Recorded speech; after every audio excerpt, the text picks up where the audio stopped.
How that look, y'all? Looks so good. Hey y'all, welcome back to the channel. So today I have something good for us. It's perfect for the holidays, fall time, date night. We're gonna make my version of the Ruth Chris sweet potato casserole, and this is one of my favorites, so I cannot wait. Now at the end, I'm gonna add a maple butter on top, and we're gonna drizzle it on top of that casserole. And I have a special ingredient that I put in my sweet potatoes, so make sure you don't miss that part. And then the best part about it, you will never get kicked out the kitchen again, because you won't be hacking up any more potatoes, because you won't have to use a peeler or a knife anymore. We're going to show you a smarter and less harder way of peeling these sweet potatoes. So for this casserole, it's a two-part step. So we're going to first start out making our sweet potatoes. So just act like you're making a good old sweet potato pie without that crust. But we are going to make a crust. We're going to need our sweet potatoes. We have our brown sugar. We need 2 eggs, vanilla. We have some butter. Now, I'm going to add my little twist here, which is the first one. Some evaporated milk is going to give it a nice creamy texture. Some cinnamon. We need a cup of sugar. And then a tad of salt. Now, to give that casserole a crunch like any casserole would, we're going to have this sweet, nutty, flavorful, maple buttery topping that's going to go on top. If you love sweet potato pie, then you'll love this dish. And the good thing with this recipe, y'all, is you can use this as a dessert or a side. You choose. Alright, y'all, so I'm not going to keep you guessing too much longer, because I know you're probably thinking, well, if you're not going to use a peeler or a knife, how are you going to peel those sweet potatoes? So what we're going to do is we're going to boil those sweet potatoes. So we're going to put them sweet potatoes in this hot water here. We're going to rinse these bad boys off first, though, because they're dirty. Even though we're going to boil them, still need to get all that dirt off of it. Make sure they're nice and clean. So Ruth Chris, if you don't know, it's a steakhouse, and it's so good, y'all. So if you ever want like a fancy steakhouse to go to, if you have a Ruth Chris in your area, go there. Just look it up. You'll see Ruth Chris Steakhouse. Me and Daddy went there on a date night one night. We had this. I had some sea bass. He had a crab cake, and then we had some other little sides. But this was one of my favorite things. So I'm excited to make this, and I'm glad y'all get to watch me make it. Okay, so our sweet potatoes are clean. And then what we're going to do now is go ahead and drop those sweet potatoes in the water. So instead of you wasting time peeling all those sweet potatoes on Thanksgiving Day or just any day, you can let this hot water do the work. We're going to let those come to a boil. I'm going to put the top back on there. And then once they're done boiling, I'm going to put them in a bowl. The steam is going to lift up that skin. And then we pretty much just going to pluck that skin off instead of peeling that skin off. So y'all keep watching. Once these sweet potatoes come to a boil and then you're able to stick a fork through them, they're done. Because we're going to mash these up with our blender. So we just need them nice and soft to get them going. So for my secret ingredient, yes, everybody makes sweet potatoes. And yes, you may do your sweet potatoes a certain way. But this ingredient, not a lot of people use it, and I want to tell you because you need to know. Alright, so these potatoes are done. We're going to go ahead and take them out. So I stuck my knife in it, and they just glide right through. So don't burn yourself. This pot is hot, and y'all know I'm clumsy. So we're just taking the potatoes out and putting them right here in our bowl.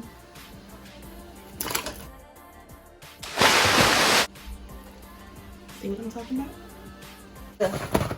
So this is where the easy part comes in. So all of the steam that's rising up off the potatoes, that's what's going to loosen the skin up, so we don't have to use our peeler or our knife to cut them. So we're just going to let these potatoes sit here for a quick second, because I'm not about to burn my fingers.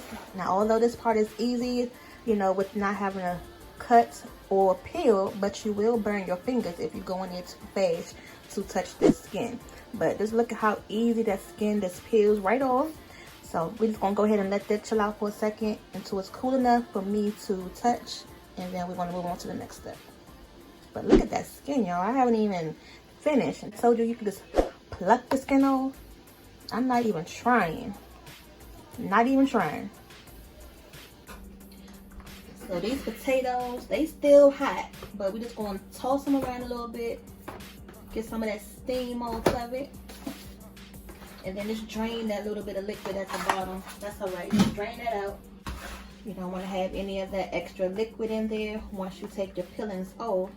But you can still take your knife now. Now you can take your knife. Oh my God, this thing is still a little hot. Just take your knife. It'll help you just maneuver this sweet potatoes. You just want to try to make sure you get all those little strings off your potatoes too. I told you, it's kind of like you making your sweet potato pie, but this is about to be something different, something better. It's going to be good because it's going to have a topping to it. The sweet potato pie doesn't have a topping to it, so this is why this is different. That skin, oh yeah. I'm just plucking that skin away. Nothing to it like some butter. If you're ever banned from potato duty because you're hacking up all the potatoes, you have a lot of dents and bruises in the potato as you're cutting it, do this step. That way you won't have to get kicked out the kitchen. You can actually be on sweet potato duty for Thanksgiving. So now that your potatoes are nice and peeled, your fingers may be a little tender right now from handling that hot potato. And then you can just go through and do a little spot check. Just go through and do a spot check. Whatever pieces that may look a little funny or brown, just go ahead and take those out. So although we save some time without peeling them, you still need to go through and make sure it's not any of those crazy bumps and stuff on it.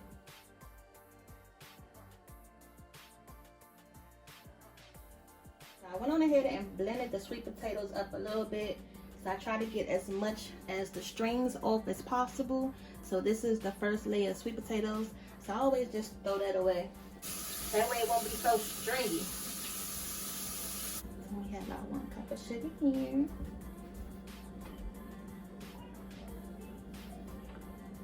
We got 2 eggs.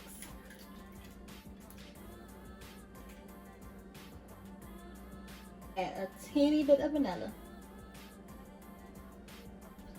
So you just want to add a little bit of salt because anything sweet, you want to add a pinch of salt.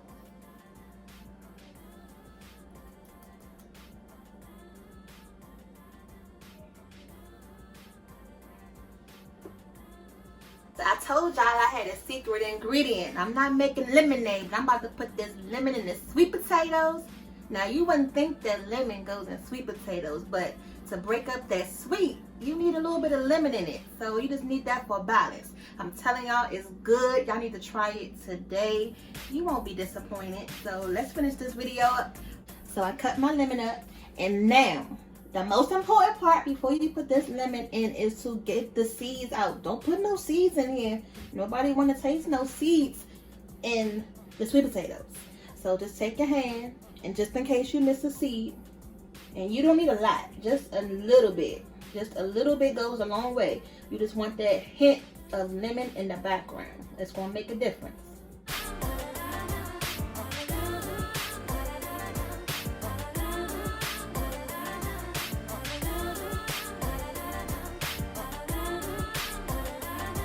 One more thing that I like to do to make sure it's nice and creamy, you just add a little bit of milk to it. So I love cream in my sweet potatoes. It just gives it a nice creamy taste. Sometimes when you make your sweet potatoes, you get that extra glaze that's real liquidy. So if you add a little bit of cream to it, it'll thicken that glaze up, and then it'll be nice and creamy. It's so good. Also got some maple syrup. Go ahead and add a little bit to the filling too. It's not gonna hurt nothing. Just give it a little bit more flavor. And then once we're done mixing this up, we're gonna taste it and see if we need to add a little bit of something.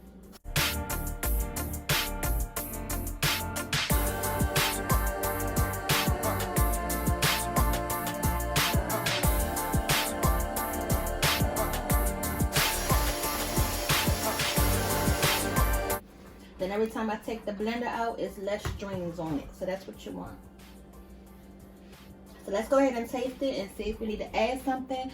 Oh my God. Especially for this casserole, you want the inside to be nice and creamy and the outside is going to be nice and crunchy. So it can be a little bit more sweeter for me. Just going to add a little bit more sugar. I'm adding brown sugar to the topping, so you really don't need this part to be really sweet because we still want to have the sweet on top of the sweet potato for the crumble. I want a little bit more lemon flavor, a little bit more maple, a little bit more cinnamon, and just a tad of vanilla.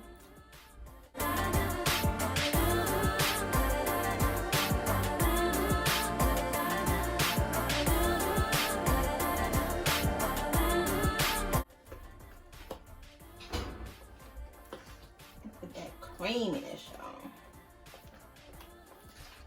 Now, if the kids was out here, I'll be giving this to them, and they love this part at the end. So it's good right here. The last thing I'm gonna add is just a little bit of brown sugar. When I'm making my sweet potatoes, I like to have just a little bit of white sugar and a little bit of brown sugar. So let me start out with this much before I add the rest of that.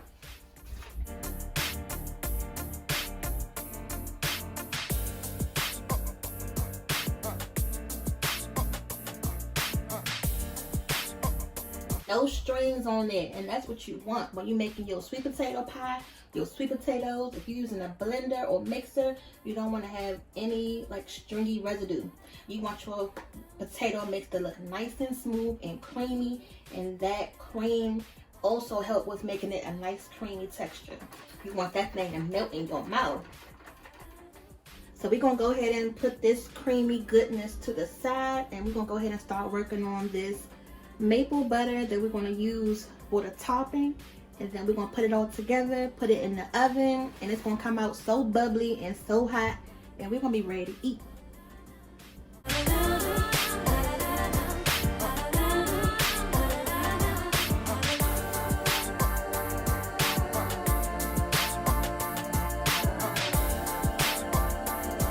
going to make sure I have enough in there. So I want to make sure this got enough maple flavor because again, it is a maple butter. You can add some of this butter to your sweet potatoes too, if y'all wanted to. Taking all that foam off the top, we're going to be left with all this goodness at the bottom. So I'm going to go ahead and get our bowl together. So we're going to go ahead and start putting our nuts and flour, and then we're going to sprinkle this right on top. It tastes like caramel without adding the brown sugar. Smells like caramel. Yes. Yeah, that's caramel. Oh, it tastes so good. Got that real butter in it too. Alright, so y'all see this goodness in this bowl. And we're just going to go ahead and start filling our casserole dish. Yes, make sure you get all this goodness out of this bowl. I have this cast iron pan here that I'm just going to use for a personal size one. Go ahead and spread it out. Make sure it's nice and even. And just look at the texture. It just looks so creamy, so good. And this is how you want your sweet potato pies to look too. But if it was a sweet potato pie, I'll be adding a little bit more spices. Like if you had some nutmeg or you wanted some cloves in it, you know, there's some other spices, you can do that too. I just chose not to put all those spices in this particular one. Just shake that one a little bit. So we getting ready to go ahead and work on this topping for this casserole. And then today we're gonna have these pecan chips and walnut. We're gonna have these pecan chips mixed with walnut. Now Ruth Chris uses just the pecan, but I'm putting my own twist on it, so I'm mixing them. You can just eliminate the nuts altogether if you don't want them or can't have them, and make it your own.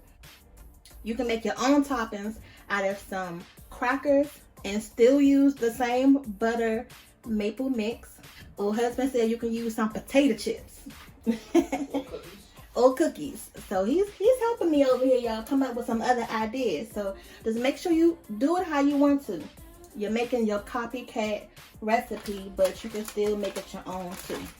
So these walnuts are too big, so I'm gonna go ahead and crunch them down a little bit. And I hope I have enough. These whole bags was expensive just by itself. So just make sure however big your casserole dish is, you just think about the amount of nuts that you're purchasing, or the amount of topping that you're putting on there. So these pecans are already crushed up good, so I don't have to worry about those. And then the flour and the sugar is going to help stretch the nuts. So don't think that this is the only thing that's going to go on top. And just make the nuts however big, however small you want them. But the smaller the better. That way, you know, when you bite into it, you get a nice bite-sized piece. Alright, so we're just going to go ahead and put everything into our bowl.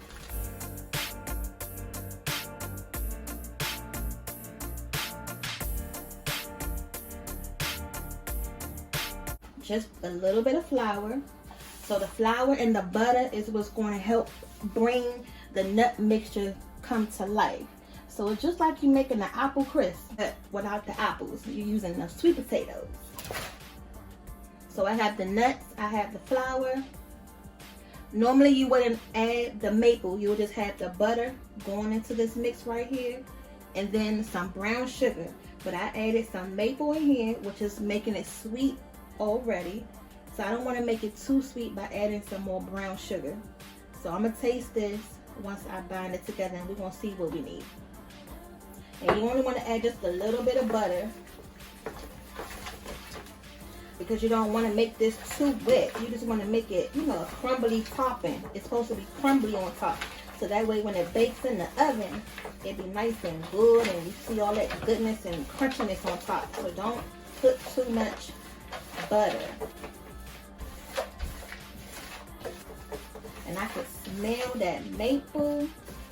It smells so good.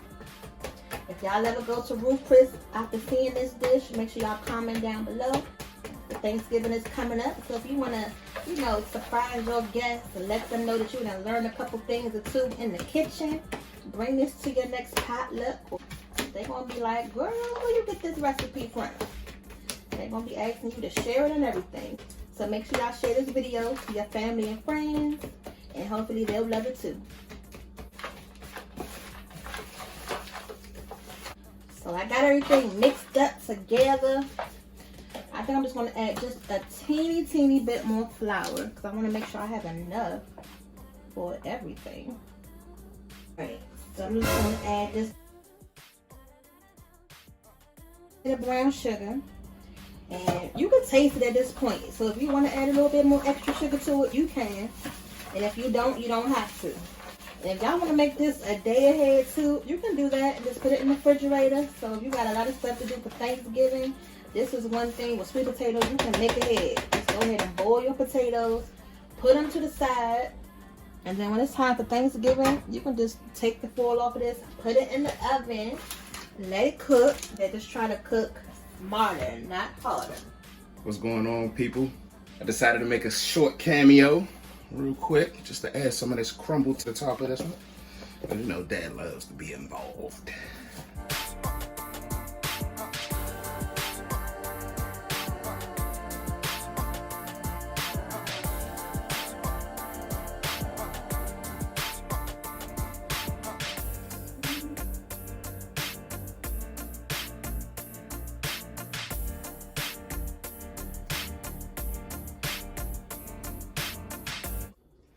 Okay, now, so we almost done. So everything is in the right place. We got the topping on the dish. The sweet potatoes are already cooked. We're just going to put it in the oven and let it come up to temperature. Let it come to a nice bubbling boil. And then we're going to make sure that the topping gets nice and crisp on top as a goldeny brown. And we're going to take it out.